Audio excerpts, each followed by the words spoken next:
Bonjour à tous, comme chaque dimanche 18h, on se retrouve pour une nouvelle analyse de diète. On va cette semaine parler d'une diète que vous m'avez beaucoup suggérée dans les commentaires sur les précédentes vidéos. Il s'agit de la diète de Théo Le Guerrier. Qui est Théo Le Guerrier? Oui, je le connais, heureusement. C'est certainement le bodybuilder français actuellement le plus populaire avec le meilleur niveau dans la catégorie Open, puisqu'il a participé plusieurs fois à Mister Olympia et il est à nouveau qualifié pour cette année. Mister Olympia qui est le Super Bowl, la Coupe du Monde professionnelle du bodybuilding. Et il a une vidéo très récente qui est une journée dans mon assiette. Donc, avant toute chose, comme à chaque fois, je connais Théo Le Guerrier de nom, je sais ce qu'il fait, qui il est. Je ne le connais pas par contre personnellement, je l'ai déjà croisé, voilà, bonjour, au revoir, pas plus que ça. Comprenez bien que ceci est une analyse de ce qu'il y a dans cette vidéo uniquement et pas du reste. Je ne connais pas tout le contexte, comme je l'explique à chaque fois. Je ne peux pas faire une enquête détaillée sur la personne. Le but, c'est donc pas de juger ni ses connaissances, ni ses compétences dans l'ensemble, mais vraiment juste de voir cette vidéo, les conseils qui sont donnés dedans, ce qu'il fait, de donner mon avis en tant que professionnel, mon avis personnel, et de vous aider peut-être à vous y retrouver au mieux et à comprendre l'approche qu'il y a. Maintenant, je sais d'avance ce que certains vont penser. Qui suis-je? Moi, simple mortel, qui fait la moitié du poids de Théo Le Guerrier. Non, j'exagère, je fais 100 kilos. Pour aller analyser la diète d'un tel athlète, etc. Eh bien, ce n'est pas parce que l'on est un grand athlète ou même un grand coach que l'on ne peut pas apprendre, faire des erreurs ou tout simplement être analysé de manière objective. C'est le jeu des réseaux sociaux et de s'exposer. Il faut l'accepter. Moi, comme Théo, comme Chris Bumstead ou d'autres. Et d'ailleurs, je suis très heureux que 95% de ceux dont j'ai analysé la diète pour l'instant ont réagi de manière très positive, ont presque toujours commenté. Même Thibaut InShape a commenté en dessous de manière très positive sous l'analyse de diète que j'ai faite de sa vidéo. Donc, ça m'encourage à continuer. Mais avant de commencer quand même, on n'oublie pas, générique. Oui, vas-y, oui, oui, oui, oui, avec ton beau taxi. Bon, déjà, on est biaisé sur un truc. On a le même monteur vidéo. Voilà, la personne qui est derrière la caméra. Ce matin, on va faire des crêpes.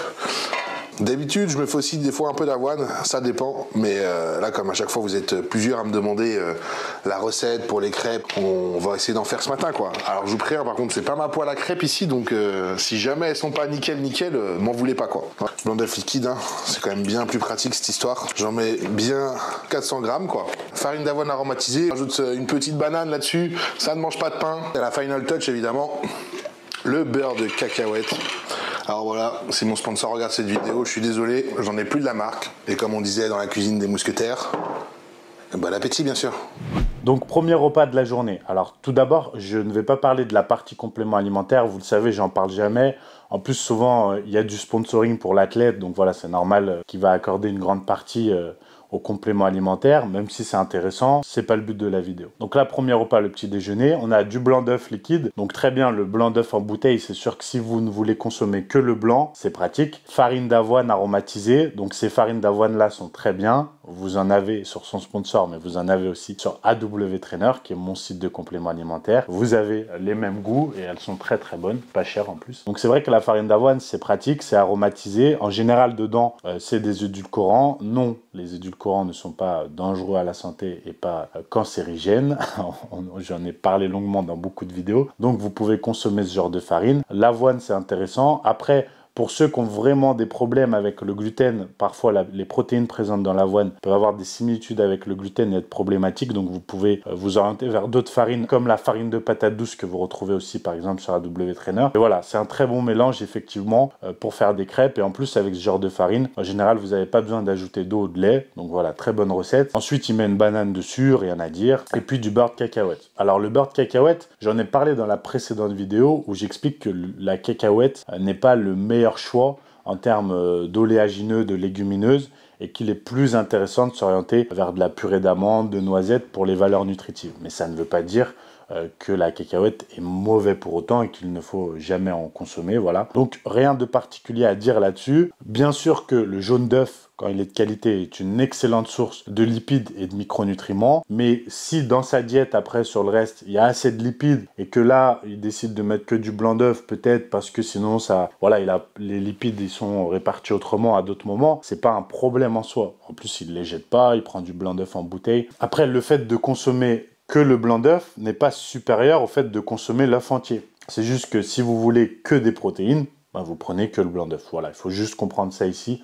Dans sa démarche, on va voir le reste de la diète et sans doute qu'il y a assez de lipides après sur le reste. Voilà, c'est un bon petit déjeuner qui est équilibré, typique d'un bodybuilder.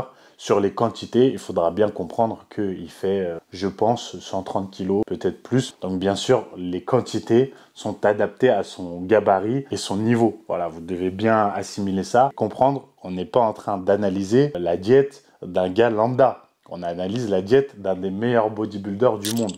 Donc vous devez toujours vous placer dans ce contexte-là quand on fait les analyses. Qui est la personne? Et là, c'est quand même quelqu'un de spécial. Prochain repas, on va avoir du riz, bien évidemment, la base. J'allais dire, on va le cuisiner. Moyen. Je vais tester avec vous. Du coup, je vais avoir 2 repas avec du riz. Donc je mets 400 g de riz pour 2 repas, soit 200 g crus pour chaque repas de riz. Le mieux pour les gens qui sont vraiment très à cheval sur leur indice glycémique. Ce qu'il faut pour votre riz, de préférence, pour vraiment aller jusqu'au bout de la démarche, c'est par exemple ça va être de le faire la veille et de le laisser au frigo toute la nuit. Comme ça, en fait, ça va développer certaines enzymes, machin, etc., qui vont réduire au maximum l'indice glycémique de votre riz. Alors là, passage très intéressant où il explique qu'il cuit le riz la veille, il le laisse au frigo toute la nuit parce que ça baisse drastiquement l'index glycémique et donc ça permet d'avoir après une glycémie plus stable, d'être moins fatigué dans la journée, etc. Pourquoi est-ce que c'est super intéressant? Parce que l'index glycémique, c'est un sujet qui revient souvent. J'en ai parlé dans la vidéo sur Thibaut InShape, j'ai d'ailleurs mis cet extrait-là sur les réseaux, ça a fait énormément de vues. Et c'est la bagarre dans les commentaires sur l'index glycémique. Comprenez bien ce que j'explique concernant l'index glycémique. Ce qu'il dit est vrai, c'est-à-dire que plus vous faites cuire le riz, plus l'index glycémique monte, pareil pour les pâtes, pareil pour les pommes de terre. Le fait effectivement de laisser au frigo baisse drastiquement l'index glycémique. En fait, ce que j'explique, c'est que l'index glycémique n'est qu'un facteur sur l'équation totale qu'est la glycémie. C'est-à-dire que quand vous prenez une journée, un repas dans son ensemble, il y a plusieurs facteurs qui font que votre glycémie va monter plus ou moins. Prenons son exemple. Il prend son riz, il le fait cuire la veille, il le met au frigo, l'index glycémique du riz est beaucoup plus bas, certes. Il consomme 150 g de riz, par exemple. Donc la quantité déjà qu'il va consommer de riz va plus ou moins impacter sa glycémie. C'est-à-dire que s'il avait consommé 50 g de riz, c'est pas la même chose que 150 g, parce qu'il y a la charge glycémique qui compte, c'est-à-dire l'apport total en nombre de glucides. Est-ce que c'est 75 g de glucides? Est-ce que c'est 30 d'un coup? Est-ce que c'est 100? Premièrement, donc, index glycémique, charge glycémique. Ensuite, il y a les fibres, c'est-à-dire les fibres dans l'ensemble du repas, parce que les fibres vont ralentir l'absorption, donc la glycémie. Ensuite, il y a les protéines. Les protéines, s'ils consomment par exemple des légumes donc, et de la viande avec, fibres plus protéines vont encore venir ralentir. Ensuite, il y a les lipides qui vont venir drastiquement ralentir. Donc vous rajoutez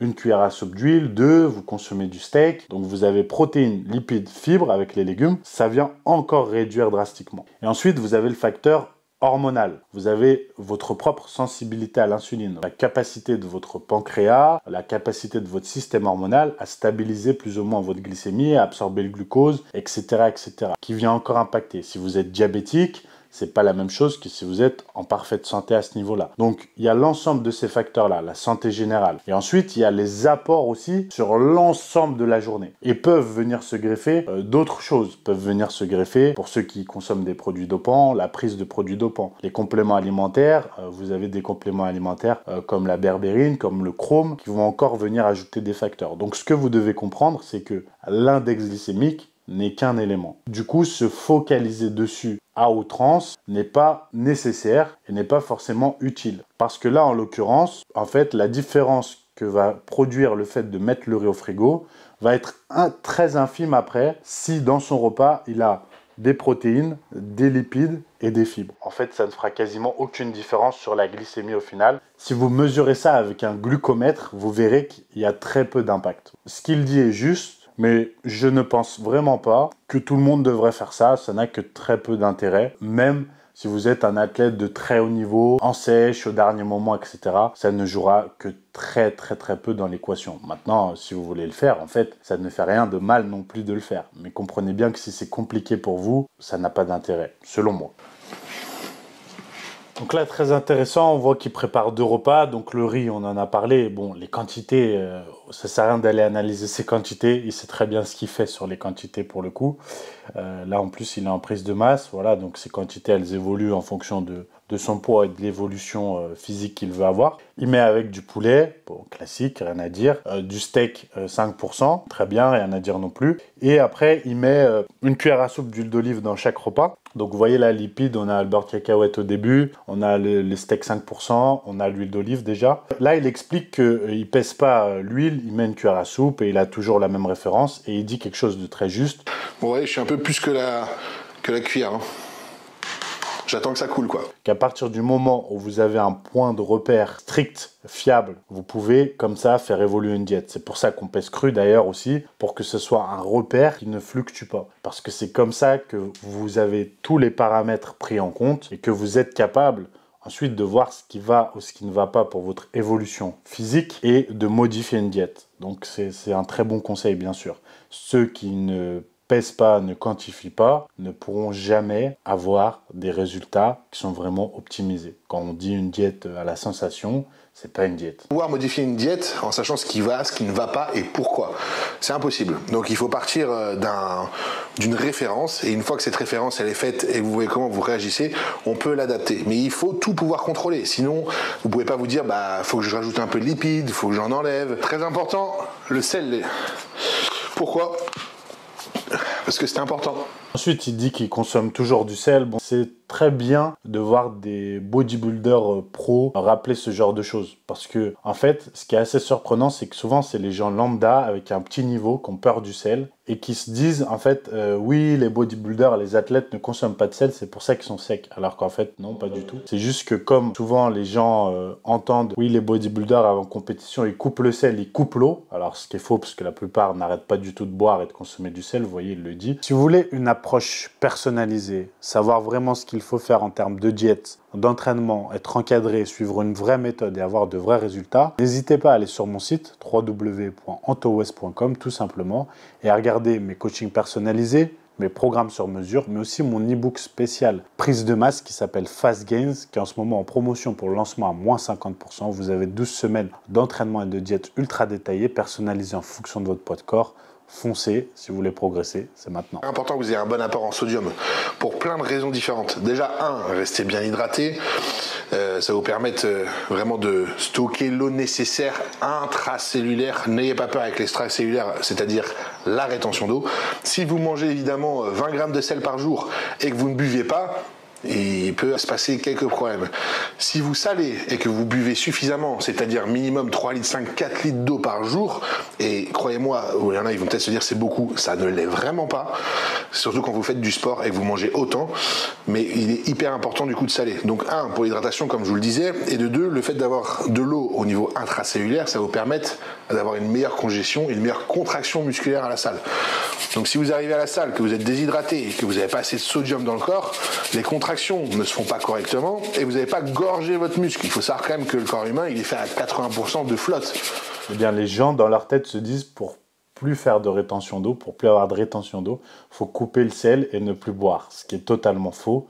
En vérité, vous le savez, je l'ai expliqué plusieurs fois, il faut un équilibre et quand bien même vous consommez beaucoup de sel, si vos apports en potassium, notamment en fruits, en légumes, et par exemple que vous buvez une eau riche en potassium comme la Quésac, la Salvetas sont élevés, ça vient compenser, tamponner, s'équilibrer. Il n'y a pas de problème à ça. Deuxième repas, on y va avec le riz et le poulet. Alors, la seule chose que je peux noter sur les 3 premiers repas, c'est l'absence de légumes pour l'instant. C'est-à-dire que sur le repas 2 et 3, là, il n'y a aucun légume, c'est que riz protéines. Ce que je comprends dans un optique digestif et parce qu'ils mangent des quantités importantes, c'est très dur si tu viens rajouter des légumes via les fibres, d'arriver à tout digérer, tout consommer. Mais pour l'aspect santé, l'aspect micronutriments, c'est toujours préjudiciable parce que même avec les compléments alimentaires, vous ne pouvez pas apporter tout ce qu'il y a dans les fruits et les légumes. C'est impossible. On l'a vraiment bien expliqué dans un podcast qu'on avait fait avec Aiki Gundil et Frédéric Delavier, Michael Gundil et Frédéric Delavier. Donc, ce que je recommande toujours quand vous êtes à ce stade-là, si effectivement la consommation de légumes, c'est compliqué pour vous de par les quantités, orientez-vous vers les jus, les soupes, les gazpacho, mais ne négligez surtout pas l'apport en fruits et légumes. Vous vous dites, oui, mais ça sert à rien pour prendre du muscle, pour sécher. Mais en fait, si, parce que à partir du moment où vous optimisez tous les paramètres au niveau santé, micronutrition, eh bien, vous venez justement optimiser vos résultats physiques et surtout, vous optimisez votre santé sur le long terme. Et la base de la micronutrition avant les compléments alimentaires, et pourtant j'en vends, c'est vraiment déjà la diététique et les apports en fruits et légumes. Mais je comprends ce schéma-là parce que moi aussi, malheureusement, j'ai été là-dedans. J'ai été coaché par de grands préparateurs qui enlevaient les légumes pour qu'on puisse manger suffisamment de calories. Et je pense vraiment au stade que j'atteins en termes de connaissances en nutrition qui n'a jamais été aussi haut et qui ne cesse d'évoluer parce que j'essaie vraiment de devenir le meilleur possible là-dedans. L'un des meilleurs en France, ça va être mon objectif, mais j'ai du chemin, hein, mais j'y vais à fond pour acquérir plus de connaissances. On ne peut jamais remplacer les fruits et les légumes, jamais. Donc voilà, consommez-en. Voilà, ici donc dans la cuisine qui n'est pas la mienne, je le répète, sur un repas de plus, j'ai pris mes 2 shakers avant et après la salle. Et maintenant nous sommes du coup sur le repas post-training. Nous avons quoi? Tout simplement des Kellogg's, cornflakes, peu importe. Évidemment, il est mieux de prendre des pétales de maïs bio. Donc je le rappelle, il n'y a pas de sucre ajouté dans ces céréales-là. C'est vraiment de la pétale de maïs. Donc il ne s'agit pas de miel pops ou d'autres encore. Hein. Donc là, repas après l'entraînement, de la whey, donc voilà, classique. Des cornflakes, très intéressant ce qu'il dit. Effectivement, les cornflakes comme ça, déjà, je crois que c'est les plus anciennes céréales. C'est les toutes premières que Kellogg's a fait, ça doit avoir 120 ans. C'est que des pétales de maïs, effectivement, et c'est intéressant. C'est vraiment intéressant, en tout cas, c'est pas moins intéressant que de l'avoine, par exemple. Ça a l'avantage de vraiment caler, parce que c'est tellement léger. Quand vous en consommez 100 grammes, c'est un volume énorme, donc c'est intéressant. Mélanger avec de la whey et du beurre de cacahuète comme il le fait, eh bien, ça présente l'intérêt d'avoir du goût, ça absorbe le goût, vous avez l'impression de les manger avec du cacao si votre whey est bonne. Donc j'aime beaucoup aussi mettre ça dans les diètes, ce genre de céréales. En plus, c'est pas très cher. Après, en termes de micronutriments, voilà, c'est pas la panacée, mais en soi, le riz ne l'est pas non plus, l'avoine ne l'est pas non plus. Si vous cherchez ça, le sarrasin va être bien plus intéressant, la patate douce, la pomme de terre. Après, l'autre chose que je dirais, c'est encore une fois le beurre de cacahuète. Voilà, là, pour l'instant, ce que je note, c'est que de mon point de vue, je dirais plus de légumes pour les micronutriments et les apports en lipides, je viendrai chercher des lipides plus intéressants. L'apport ici en lipides plus varié, plus intéressant pour la santé cardiovasculaire, surtout lorsque l'on est un bodybuilder de ce niveau-là, avec ce poids du corps et le reste qui va avec, on va pas en parler, et pour optimiser même les résultats et la santé. Donc c'est-à-dire par exemple peut-être du beurre d'amande à la place, de la purée d'amande, de la purée de noisettes, de cajou, ce genre de choses. Ça peut être les huiles aussi variées. On a vu de l'huile d'olive, ça peut être amener d'autres types d'huile, etc. Bon voilà les gars, c'est l'heure du dernier repas. Ce soir, spaghetti. Il y en a un peu trop. J'ai plus le dosage là. Je vais cuire 200 g de pâtes. Je vais refaire du bœuf. Ici, on a des pièces du coup de bœuf maigre. Il me semble que c'est du steak, tout simplement. Donc je vais cuire tout ça. Donc ensuite, le dernier repas de la journée. Donc on a des spaghettis de 100 grammes, des spaghettis classiques, aucun problème avec les pâtes. Hein. Si vous digérez bien, vous tolérez bien le gluten, consommez des pâtes classiques. Vous le voyez, ils ne consomment pas de pâtes complètes, mais des pâtes normales. C'est très bien, parce que je ne recommande pas la consommation du complet, pour les diverses raisons que j'ai déjà expliquées, notamment avec les antinutriments, le fait que c'est moins digeste et que c'est plus commercial qu'autre chose. Donc pâtes blanches, très bien si vous les digérez. Aucun problème avec l'index glycémique. On l'a expliqué précédemment, parce qu'en plus, ils les consomment avec du steak et de l'huile d'olive. Donc là, protéines plus lipides, l'index glycémique va vraiment réduire et sur l'ensemble, il n'y aura pas de souci vis-à-vis de ça. Maintenant, 2 fois du bœuf dans la journée. Alors, qu'est-ce qu'on peut dire vis-à-vis de ça? Vous le savez, j'ai déjà fait des vidéos où j'ai parlé du bœuf. Le bœuf, à partir du moment où on a une consommation modérée, raisonnée, il n'y a pas de problème sur la santé, c'est un très bon apport. Maintenant qu'on a une consommation importante, les risques peuvent un peu plus augmenter. Mais là, il faut quand même prendre en compte le gabarit et le ratio vis-à-vis du poids de corps qui va influer, donc ça ne me choque pas. Ils mettent de l'huile d'olive ensuite, donc en termes d'apport en lipides, je ne fais pas le calcul là comme ça, mais voilà, le nombre d'apports en lipides est très bien. En protéines, très bien, ça ne me semble pas excessif pour son poids du tout. En glucides, très bien. Donc les apports en macros sont bien. Maintenant, si j'ai 2 choses à dire de négatives, selon mon point de vue, c'est donc la variété de ces lipides. L'huile d'olive est très bien.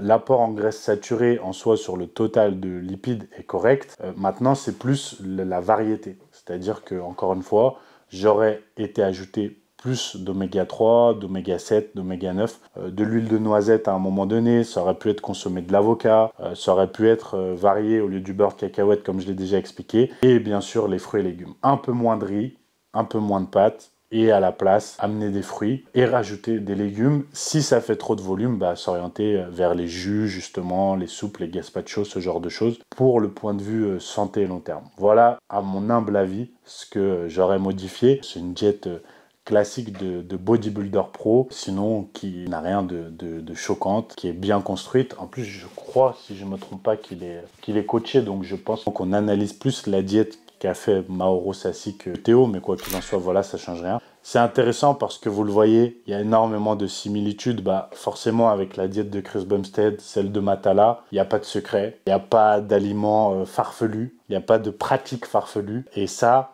vous montre que ceux qui vous vantent les mérites de diète justement sortie de l'hyperespace avec des régimes à la mode, eh bien souvent ce sont les escrocs de demain. Voilà pour cette vidéo, j'espère que ça vous aura plu, que ça vous aura aidé. Si vous avez d'autres vidéos que vous voulez que j'analyse, de diète bien sûr toujours, n'hésitez pas à mettre les noms dans les commentaires et on se retrouve très vite pour un prochain épisode. A plus, bye bye.